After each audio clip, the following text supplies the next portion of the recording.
السلام عليكم ورحمة الله وبركاته. معاكم خالد يا جماعة من قناة محمود طيور مصرية، وفيديو جديد كالعادة. والفيديو بتاع النهاردة يا جماعة هنتكلم فيه عن بعد العثور على البدائل للبيكا والفلارس. هل هي الحبوب هتنزل ولا هترفع تاني؟ فده اللي هنتكلم فيه النهارده، وتوقعات السوق الفترة اللي جاية بعد ارتفاع الحبوب وبعد الناس ما عمالة تصفي كده. اتمنى تسمع الفيديو للنهاية عشان خاطر لو في حاجة عدتك تقدر ان انت تستفاد من كل الفيديو وتستفاد من المعلومات كلها اللي انا ان شاء الله هقدمها. بعض الناس بتكتب لي في الكومنتات او على القناه او في التعليقات، بتقول لي يعني بالنسبه للفيديو اللي فات، بتقول لي المفروض ان احنا نحط ايدينا في ايد بعض وما نسلمش التجار او ما نصفيش الطيور كلها بشكل عام، نخلي التاجر ده اخر حاجه. وده اللي انا قلته يا جماعه في الفيديوهات اللي فاتت. دلوقتي الناس بتدور على بديل للبلكة والفلارس، وبعدين بعض ناس كتير بدأت تتجه إلى الخلطات وبدأت تتجه إلى الكلفة. زي ما قلنا في الفيديو اللي فات، الكلفة هيكون الكيلو كحد أقصى، لأن واحد امبارح كتب لي في الكومنتات إن الكيلو البلكة وصل إن كيلو الكلفة واقف عليك في الشكارة ب 17 جنيه. فده حلو، يعني أنا كنت كاتب في العنوان 15، ف 15 من 17 مش هتفرق، يعني ده 2 جنيه في الكيلو.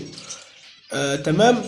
دلوقتي يعني لما تبقى الكلفه مثلا واقف عليك الكيلو ب 17 جنيه وفيها جميع العناصر وفيها جميع الفوائد، ما انا ليه ما اشغلهاش؟ انا ليه ما اجيبش الكلفه؟ ما فيها غله وفيها كل انواع الحبوب. تمام. وهبدا ان انا ادخل خضار زي ما حضراتكم شايفين كده. يعني انا خلاص بدات ان انا اتجه الى الخضار، ما بقتش اقدم حبوب.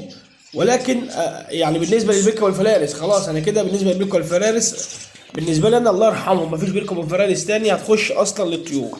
طالما في حاجه بديله وفي حاجه كويسه بعناصر غذائيه مفيده ودي ما بتاثرش على صحه الطير في حاجه ولا صحه الانتاج، يبقى انا ليه اشتري الحاجه الغاليه؟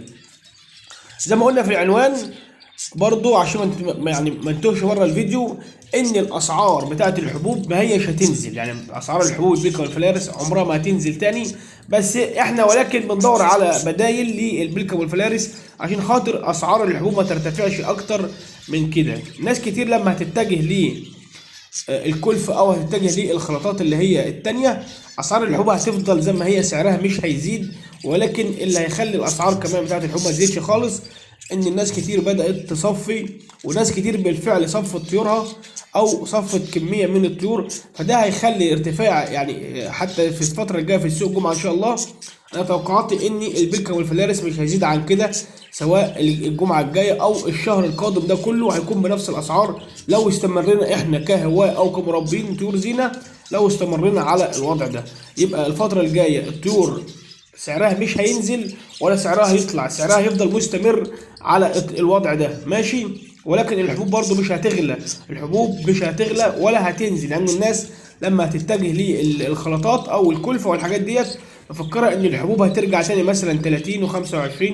لا، مفيش رجوع تاني. اللي بيطلع يا جماعه زي ما بينزلش، زي ما قلنا في الفيديوهات اللي فاتت، يعني اللي بيطلع ما بينزلش بس. ولكن الحبوب هتفضل بنفس السعر ده فتره، مش هترتفع تاني عن كده، مش هترتفع تاني عن كده. وسعر الطيور هيفضل زي ما هو ثابت لحد ما الطلبيات تبدا تقف.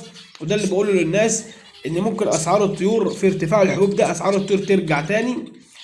فاحنا لازم حتى كاصحاب قنوات على اليوتيوب لازم نقف مع بعض، نعمل فيديوهات مع بعض، تجميع الطيور عند شخص معين ونسلمه احنا للتاجر.